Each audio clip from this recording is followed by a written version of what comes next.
yasiwe bure siku zote. Bwana Yesu asifiwe sana. Tunafurahi sana. Amen. Amen. Ndio mambo yakikuwa mengi, lakini tunashukuru sana.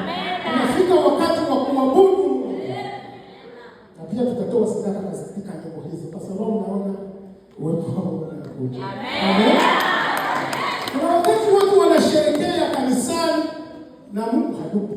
Unaona watu mnakaa naye, huyo ananuna, huyo anafanya nini, kama mmeongea naye ametokea, lakini wakati malaika wanawasili, kila mtu anajisikia haleluya, kwa free, kwa sababu uwepo wa Mungu. Amen. Wale wanaotuabutisha kwa mnajaribu kufikiria hiki ninachokifanya ni nini?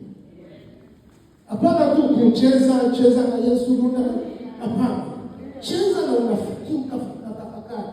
Huyu ninaye mwabudu anashinda trap. Anashinda.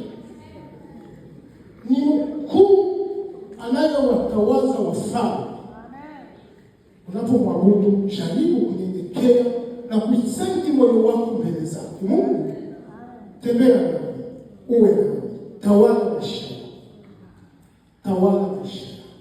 Unaposifu Mungu, inamletea mambo mengine ya kuwaza zaidi katika ufalme.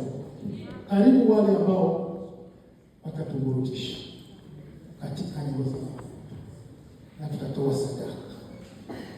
Karibu sana. Au unyenyekevu mbele zao. Na tusije tukasahau kuna mama anayeitwa Joali. Sisi wanajitayarisha. Joali ya dada amekuwa hapa Jumaa iliyopita. Kwa hiyo anahitajika aweze kutembea viongozi wa kanisa. Karibu sana. Jina la Bwana libarikiwe sana. Jina la Bwana libarikiwe.